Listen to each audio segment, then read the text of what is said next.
Zovem se Žaneta Orel, imam 38 godina, dolazim iz Zagreba i radim u jednoj kladionici kao blagajnik. Kao i većina zaposlenih žena njezine dobi, Žaneta uglavnom dan provodi na relaciji posao-kuća. A kad stigne doma, odmora nema, jer tamo je nestrpljivo očekuje obitelj. Majka sam dvoje djece, jedne odrasle kćeri od 21 godinu i malog sina od 10 godina. A uz to sam još već 15 mjeseci baka. Cijelog je života, svjedoči Žaneta, bila vitka. No nakon prve trudnoće u kojoj je dobila čak 30 kg, tijelo je više nije bilo isto. Smršavila sam i više od toga, ali trbuh je ostao i dalje visiti i to me strašno muči. I ne postoji ta vježba, ni ta teretana, ni sport da se to povuče. Osim na tijelo, u trudnoći su se dogodile i dentalne promjene. Nakon prve trudnoće sam primijetila da mi zubi polako propadaju, kao da nestaju jednostavno. Nakon drugog porođaja Žaneta se nažalost teško razboljela. Prije 10 godina dijagnosticirana mi je multipla skleroza. Ne znam zašto baš meni, ali sad ta bolest mora živjeti sa mnom, a to baš nije lako. Bolest je mene i sve u mojoj obitelji dosta pogodila, ali ja nisam htjela da se to primijeti na van. Uvijek sam se trudila ignorirati, baviti se sportom, raditi, plesati, pjevati. Danas na zalazu trećeg desetljeća uočila i kako njezino poprsje više nije onakvo kakvim bi željela da bude. Primijetila sam da mi grudi sve više i više podliježu gravitaciji i više nisu onakve kakve su nekada bile, nažalost. Na naš makeover, priznaje, nije se prijavila sama. Prijavila me moja predivna kćer koja zna koliko si ja to želim i ne mogu vjerovati da sam baš ja izabrana.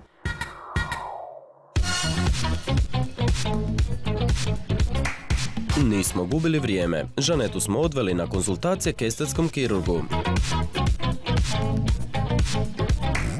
Uslijedio je odabir implantanata koji će se ugraditi u Žanetine grudi. Sada možete reći koji bi se vama više sviđao. Dobitnik je okrugli. Dakle, okrugli oblik. Evo ga, sad idemo na pregled. Izvolite. Hvala. Dakle, ono što nam je cilj napraviti je odstraniti ovaj višak kože i potkožnog masnog tkiva u donjem trbuhu. Na taj način rješavamo ovaj višak, dakle, te opuštene trbušne stjenke i dobijamo ravan trbuh i bolje bokove. Što se tiče samih grudi, one jesu blago spuštene, s tim da se, dakle, areola bradavica kompleks nalaze u razini inframamerne brazde, tako da ćemo dobiti određeni okrugli oblik dojki. A koju ćemo veličinu implantata uzeti, to ćemo vidjeti nakon mjerenja.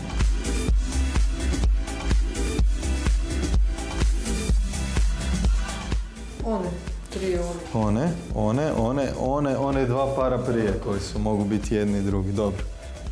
Ovdje razmišljamo o tome da napravimo septoplastiku, zato jer nos između ostalog ide u krivo. Pričali smo o kapcima, otvorite oči, ravno me gledati, ravno, prema meni ravno.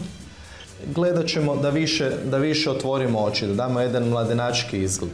Znači ovo tu, da dobijemo prirodni nabor. Nakon da još možemo dodatno osvježiti lice sa filerima, znači punjačima bora lica i eventualno vidjeti u donjim kapcima da riješimo ove borice s jedne i s druge strane. Meni bi smetao i ove manje.